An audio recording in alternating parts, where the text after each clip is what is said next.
नमस्कार, मी पंजाब डक. वारं मात्र 20 जून पर्यंत बंद होणार आहे म्हणून हा अंदाज लागेचा. 20 जूनच्या नंतर टेम्परेचर देखील उष्णतेची लाट देखील कमी होणार आहे म्हणून हे अंदाज लागायचा.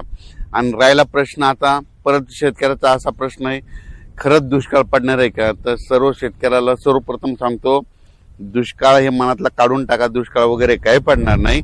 जूनच्या शेवटच्या आठवड्यात मात्र शेतकऱ्याच्या पेरण्या होणार आहे एवढं मी सांगू इच्छितो. काही जणांच्या जूनच्या शेवटच्या आठवड्यात होईल आणि त्याच्यातून जर काही शेतकरी उरले तर 10 जुलै ते 15 जुलै मध्ये पेरण्या होतील. पण शेतकऱ्याच्या पेरण्या होणार एवढं निश्चित आहे, कारण की जूनच्या शेवटच्या आठवड्यात चांगला राज्यात पाऊस येणार आहे. ते पाऊस काय होणार आहे, विदर्भाकडून येणार आहे.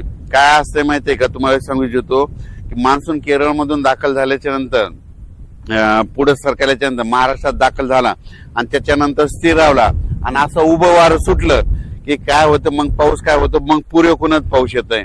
मग परत काय होतं, ते इकडून पाऊस येत नाही. मग पूर्वेकडून पावसाला सुरुवात होती. मग पूर्वेकडून म्हणजे कोणता येत आहे, विदर्भ इकडून तेलंगणाकडून. मग तिकडून पाऊस येणार आणि महाराष्ट्रातल्या परत शेतकऱ्याच्या पेरण्या लागणार म्हणून हे अंदाज लक्षात. पेरणी करताना सर्व शेतकऱ्याला सांगू इच्छितो, सगळ्यांची पेरणी एकदम होणार नाही. काही ठिकाणी 21 जूनला पाऊस पडेल, कुठं 22ला पडेल, कुठं 23ला पडेल, काही भागात 24ला जाईल, कुठं 25ला जाईल, कुठं 26 जूनला पडेल, काही ठिकाणी 27, 28, 29, 30, काही ठिकाणी 1 जुलैला पडेल, कुठं 2 जुलैला. तर काही ठिकाणी 1 जुलै 2 जुलै पर्यंत पाऊस पडेल म्हणून हे लक्षात. पण पेरण्या मात्र सगळ्याच्या सर्व शेतकऱ्याच्या होणार म्हणून हा अंदाज लक्षात. सर्वप्रथम विदर्भातल्या शेतकऱ्याला सांगू इच्छितो, तुमच्या विदर्भामध्ये काय होणार, पूर्व विदर्भ म्हणजे वर्धा, नागपूर, भंडारा, गोंदिया, चंद्रपूर, यवतमाळ, अमरावती ह्या पट्ट्यामध्ये काय होईल, जरा लवकर पाऊस येईल तर तिकडे लवकर पेरण्या सुरू होतील. त्याच्यानंतर पश्चिम विदर्भ, त्याच्यानंतर पश्चिम विदर्भाकडे पाऊस येईल, त्याच्यानंतर मराठवाड्याकडे येईल, त्याच्यानंतर पश्चिम महाराष्ट्राकडे जाईल आणि त्याच्यानंतर उत्तर महाराष्ट्राकडे काय होईल, 23-24 जूनच्या नंतर मग तिकडे देखील चांगला पाऊस पडेल. 23 ते 30 मात्र उत्तर महाराष्ट्राकडे देखील चांगला पाऊस पडेल. मुंबईला देखील चांगला पाऊस पडणार आहे ह्या शेवटच्या आठवड्यात म्हणून मुंबईकरांसाठी आनंदाची बातमी. मुंबईला तर मुसळधार पाऊस पडेल, पुण्याकडे देखील पडेल, कोकणात देखील पडणार आहे.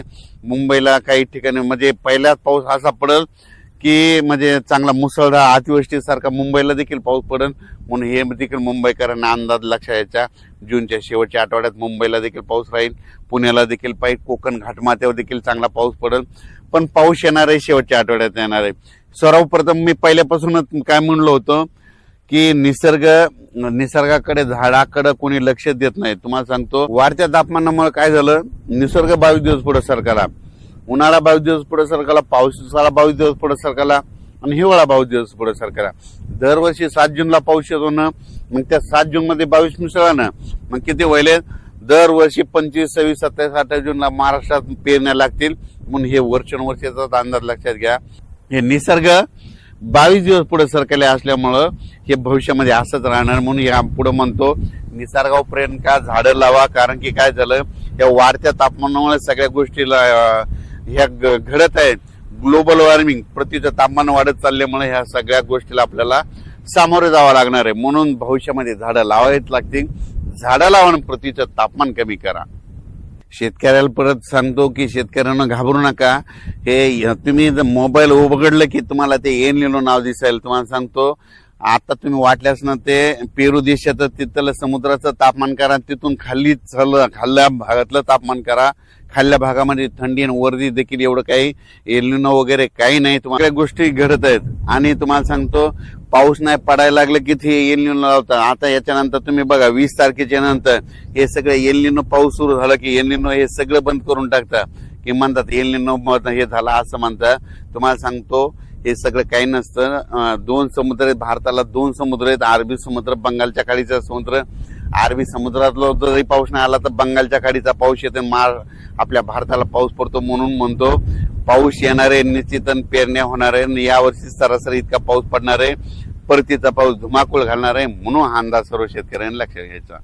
शेतकऱ्यांना घाबरू नका, यावर्षी दुष्काळ वगैरे काय पडणार नाही. जूनच्या शेवटच्या आठवड्यात पेरण्या लागतील, त्याच्यातून उरले तर 10 जुलै ते 15 जुलै मध्ये सगळ्यांच्या पेरण्या होणार आहे म्हणून शेतकऱ्यांना घाबरून जाण्याचं कारण नाही. आपण आपलं फक्त तयारीला लावा.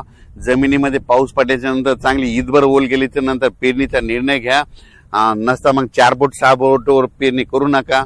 पण पाऊस येणार आहे एवढं निश्चित आहे. दुष्काळ वगैरे काही पडणार नाही. घाबरून जाण्याचं काही कारण नाही. धन्यवाद.